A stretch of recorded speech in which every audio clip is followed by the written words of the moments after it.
What's good? I don't want to leave today. This is gonna be my last video for today. My reaction video for today. Like as I stated, DMX just died, and I know I'm late, but I want to give him his props because he gave a lot to the game, and just want him to rest in heaven and whatnot, and just give my take on one of my favorite videos that I seen X in, which was his first video, Get At Me Dog. I was like, who is this dude? He barking on the record, which was original. As I stated, you could not get a deal back in the day if you wasn't original. Like nowadays, a lot of these artists, they sound the same. So to me, you cheating. You getting on, you getting record deals, and you sound like somebody else. And it's like the wave now that everybody sound the same. They using the same beats, and it's just like my son. We do like a sound session on Fridays, and he let me hear all the young blood artists, and we I tell him what I don't like about him or what I do like about him. So I want to say that if you one of these young artists coming up and you survive 5 years, then you got my respect. Because again, to me, everything sounds the same. So within a 5 year period, you're gonna have to get creative. Even if you come out, you duplicating somebody or you sound as like somebody, at some point you're gonna have to become an individual and stand on your own to last that long and to be respected in the game. And then when you start getting awards and everything, then that's going to really separate you. So every Friday we listening to new artists. We get in the ride and we ride out. And one thing about it, these young guys coming up, they're very creative production wise. They still gotta get sharp on the lyrics because I'm from the era of bars. I'm listening to what you got to say. A lot of the down south artists, they was trash with the rapping back in the day, but they had the formula of the production. They was putting together. I ain't even gonna say no names because I don't want to offend nobody, but y'all know y'all was trash. But that music had us cranking up in the club. You know what I'm saying? Had us on the dance floor. And for real, a lot of y'all will admit it that the lyrics wasn't all that, but you was on the dime with that music. And that's all that mattered. When you put them records on, you want people to dance and so forth, you know. But now, I still see that same formula. I don't care where you from, East, West, down South, Midwest. The music production wise is cranking, and it got me nodding my head, and it's like I don't understand nothing y'all saying, but the music cranking. And I just want to give folks their props on that, and I'll be getting into who doing what right now. It's about DMX. I just want to get some commentary on, you know, what I respect about do. I never seen him live. Back in the day, me and my crew, we was at every rap concert that came to DC. We seen everybody. We saw Run DMC coming out the Capitol Center from the you know, from the ceiling. They opened the ceiling up of the Capitol Center, and Run DMC came through the roof of the Capitol Center down and landed on the stage in a helicopter. I don't know if it was real or not, but it was tight.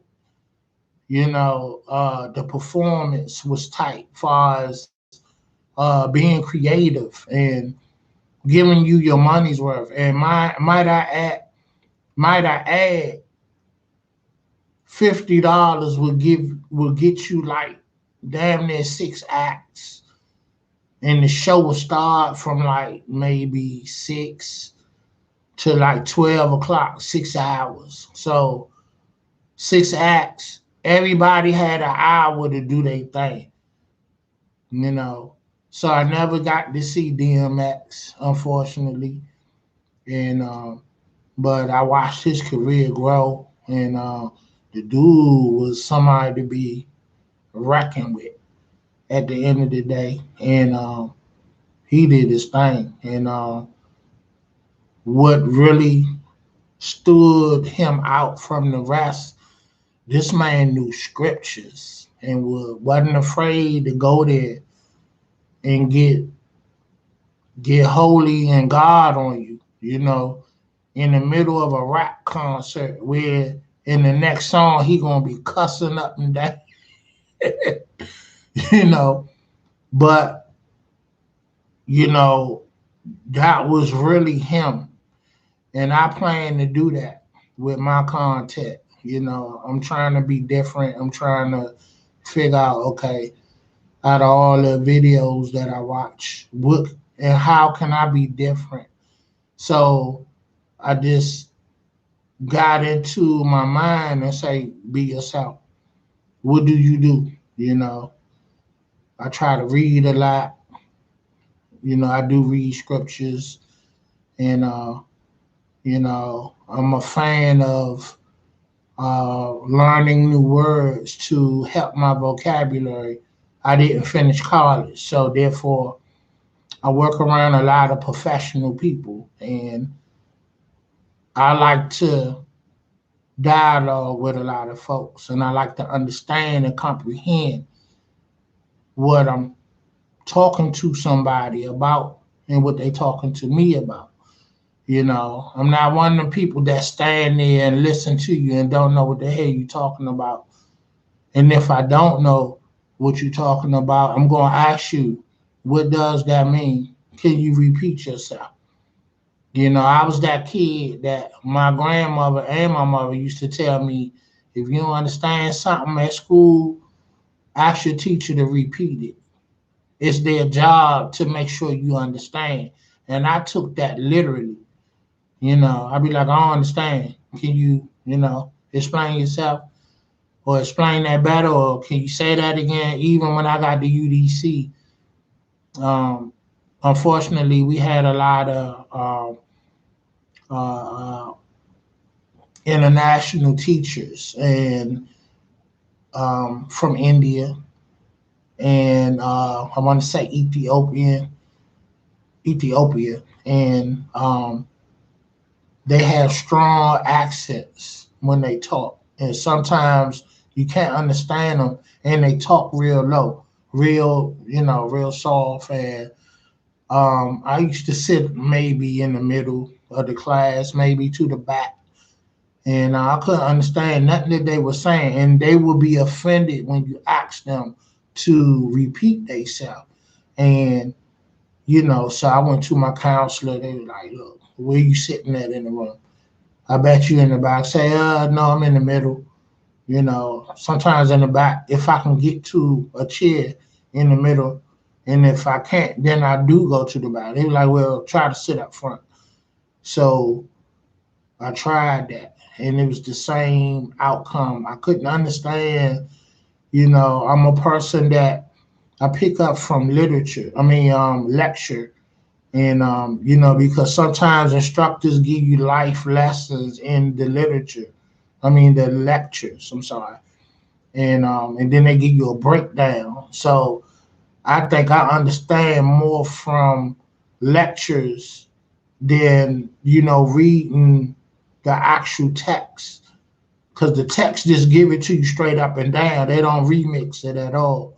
So, you know, I say that to say, they was like, well, why you ain't finish your degree and this, and that? I'm like, I need to go to school and be there in that class because you get the real breakdown. The book just give you the straight up and down, but I need both. I think that's beneficial to me. I'm just an individual like that. And I just think I gain more from lectures from an instructor or professor, and they're giving you a life lessons, and what they talking about. And I just read a whole textbook, 15 chapters, and I call myself not taking the course, but I'm gonna read the book. And I read 15 chapters when I only needed to read was 8. I found out the 7 chapters that they didn't read, they did lectures on. So basically, I overstudied, and I was like, I wore myself out, and to the point when I went to study the notes, I was like maxed out. And now I was like, that was just attempting me attempting to learn something new. It was some IT information, mainly Security Plus, and real intriguing. And they pay a lot of money, and if you can get the right job with the right company, and so anybody that's studying anything IT, you should be able to learn, no, to earn a good salary. And so I done gave you 11, 12 minutes of commentary. We get ready to watch a reaction video of DMX, Get At Me Dog, which was his first video, Rest in Heaven. And iconic dude. He was, up and down in his personal life and career, but he held God at the forefront. And he got to see 50 years old. And I'm actually 51, and in my era of the 80s coming up in DC, they used to tell us you ain't gonna see 25, you know. And I'm 51, so I beat the odds because I saw the writing on the wall, to, you know, stay out the way and do what's right. But as I stated, sometimes it's hard to do that if you don't have a great support system and folks in your ear, and people you respect and love talking to you and saying, look, you can read, you can write, you can comprehend, figure it out. Figure it out. And that's what I felt I've done, over the years. And, and so let's get into this video. I'm going to key it up. And, I hope y'all enjoy it like I have over the years. And he a bad boy. So let me go ahead and get this camera right for the laptop. Again, I'm a rookie with it. And, we're going to get to it, though. We're going to figure it out. And it's going to be what it's going to be. One thing about YouTube, and, it is no wrong or right way. You just go with it. Figure it out. And you putting your own spin on things. It's your narrative and the way you see it. And I love it.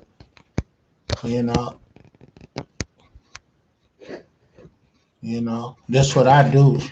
I debate, I dialogue. People say you talk too much. And I done heard that over the years. You always talking, and so this is a great lane for me to be able to do this. So let's get into it. Oh, this was at the tunnel. This would Choke be talking about a lot. Do I got the volume up? Let's take it back to the streets, mother. Yeah, there you go.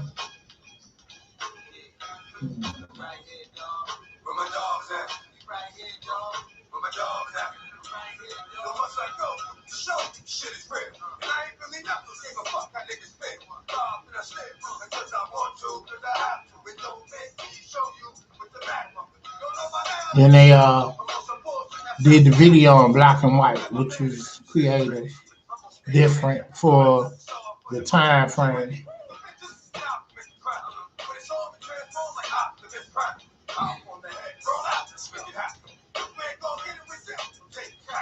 Now I done listened to a lot of videos of different people talking about when what's the dude at Def Jam? A lot of people. Lyor Cohen, his name.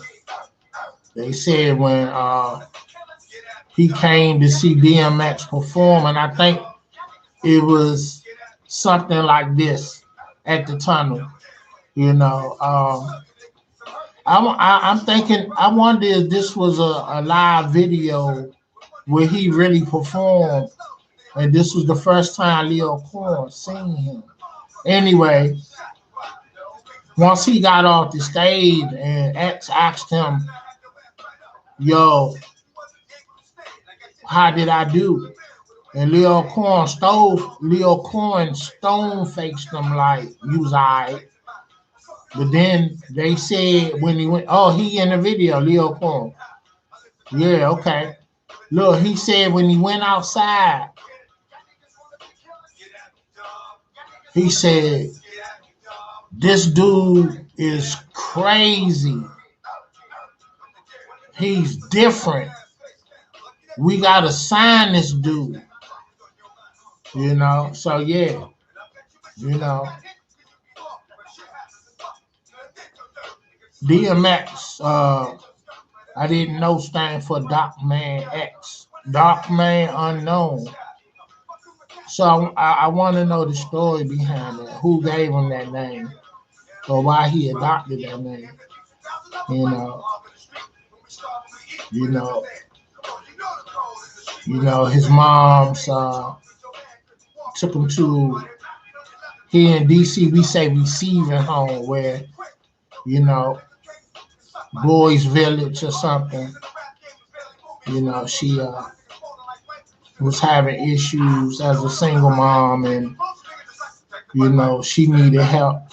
So she put him in a boys' village until she could get, you know,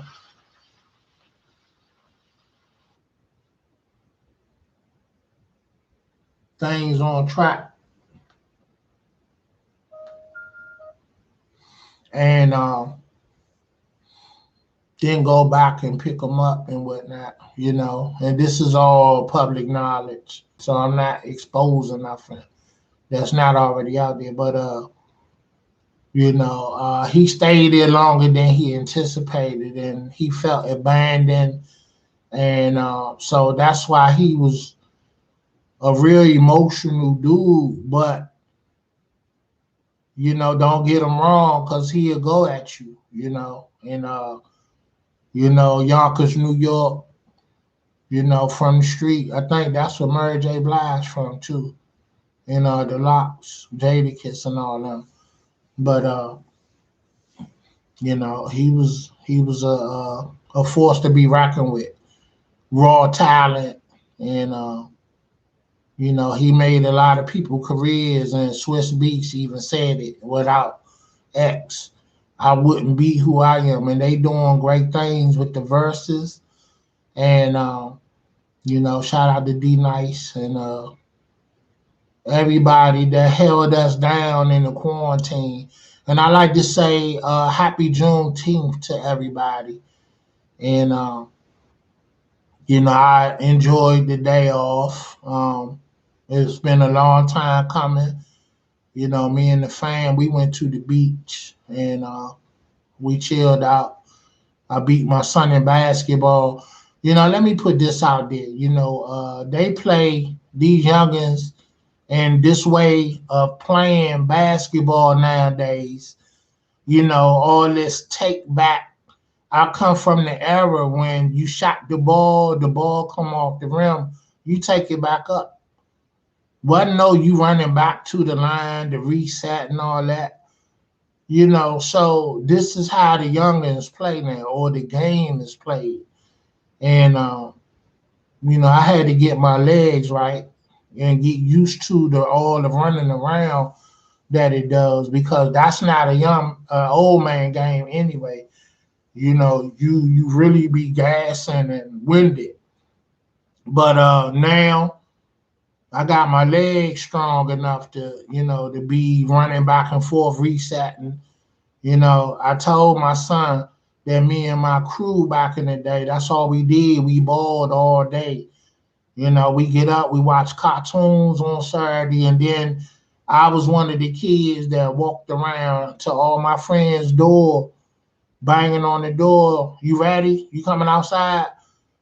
And where I lived at in Arthur Capers, and then I moved to Ellen Wilson dwellings, because that's where my grandmother lived at. And I lived in Capers. We call it Capers, but the dwelling was Arthur Capers, and then Ellen Wilson was called 7th Street.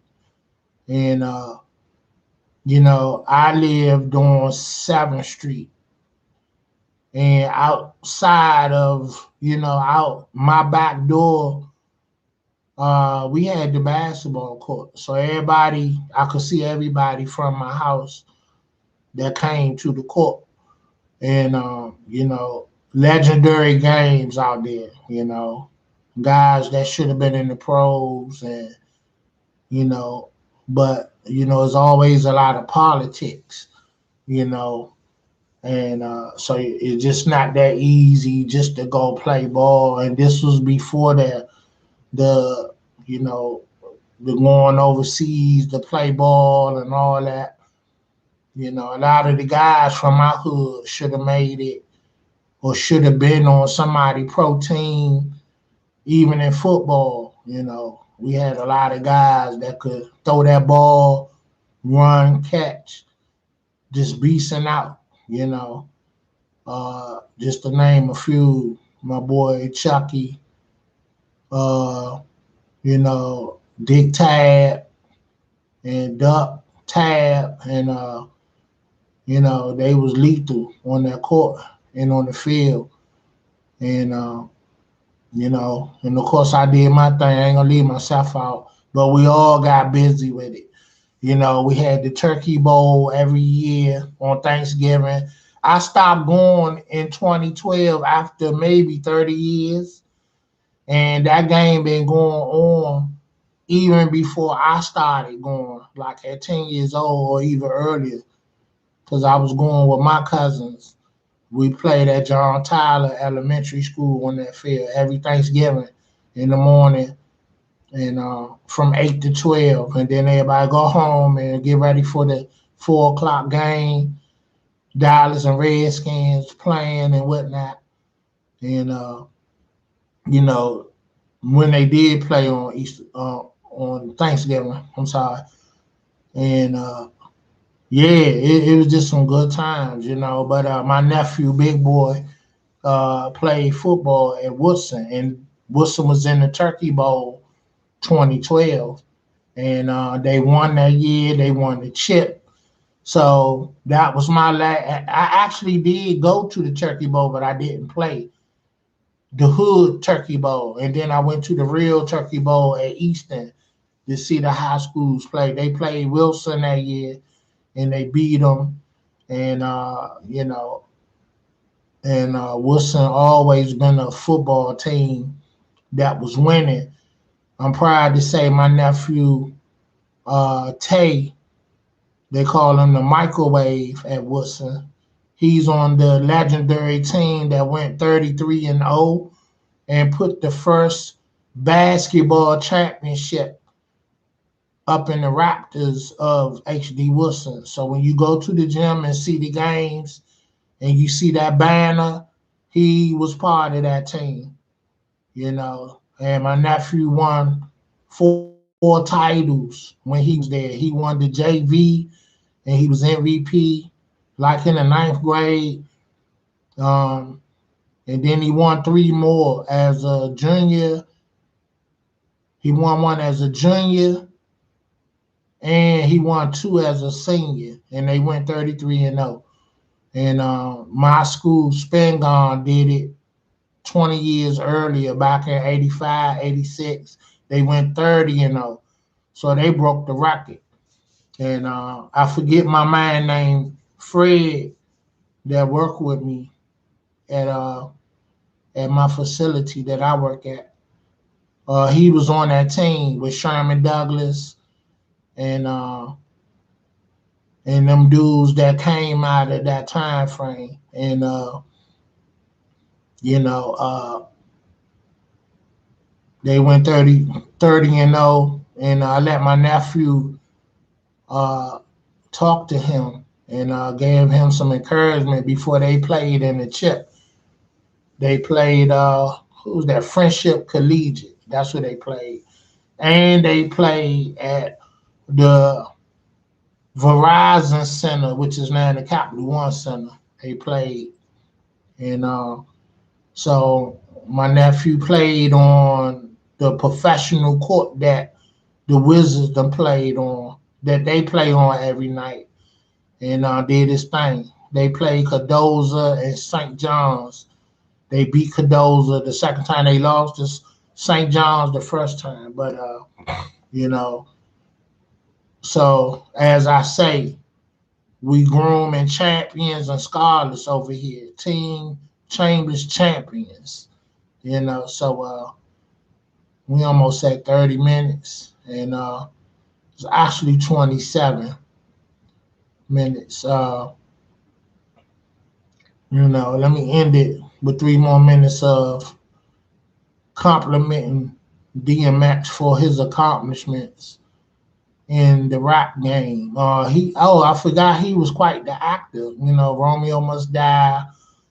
That's the one that stand out to me. And you know, he was in a joint that with Michael Ealy, where he played like a gangster dude.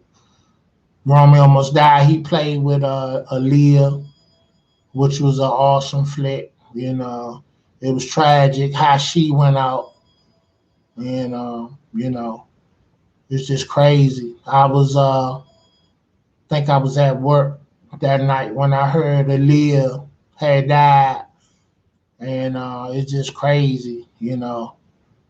And you know, I be trying to remember places that I was when I hear about the deaths of individuals like Black Rob, Prince Marky D from the Fat Boys, Biggie. Biggie died on my sister's birthday, March 9th. And my sister, Tamika Chambers, died March 7th, 16 years ago, 2 days before her birthday. And so, you know, that's just every time when her birthday come around, because you know we thinking about Big, we thinking about Mika, and you know, so that's my connection to Biggie. He died on my sister's birthday, and that was crazy. And you know, X actually did a video in DC. In one of his videos, he shot some scenes. I think they was riding on the 3 wheelers downtown and in DC somewhere, and they were staying at a hotel or something, and they blocked the whole street off, and they was doing their thing, and he was a fool on them bikes, and the Rough Riders, his crew, they really showed out for him and showed love. The funeral was awesome, you know. I think his little daughter gonna be a rapper or singer or something.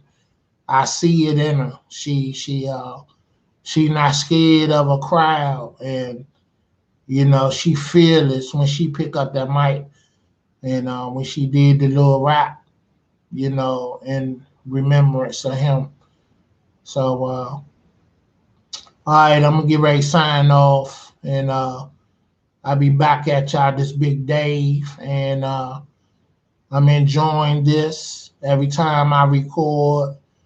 You know, I'm gonna keep trying to create new content, original, you know, and I'm glad that I can do reaction videos and just put my spin on it. You know, it's I'm a long time fan of everybody in entertainment and you know the arts in general. Um, you know, I give everybody their flowers that then put the sacrifice and time in to get their degrees. And I want to interview a lot of folks and ask them what drove them, what was their discipline, what was their triggers that just kept them focused and they succeeded in getting their degrees and whatnot, because it's not easy. Because if it was, everybody would be doing it and everybody would have their degrees if it was easy, you know. And you know, a lot of times people have passion but don't have the finances. Sometimes if you have the finances and you ain't got the passion, so they both go hand in hand, you know. So like I said, you know, we getting a hold of our kids and kids around us, and we motivating and uplifting, you know. And like I said, you know, I have started a movement, Team Chamberlain Champions, and my motto is we grooming champions over here, you know. And I will say this: if you done competed in any sport and sports over the years and you won or organized anything, or even if you got into a championship situation and you lost, you still a champion because you got there. It's a lot of people that compete and they don't win nothing in their career. So don't lock it away, embrace it, because I want to hear your stories on how you did it. So my videos to come, I'm going to be highlighting folks that did their thing, you know. So, all right, we're going to sign off. We're going to go from there. I'll see you soon. Peace. Big Dave, we out.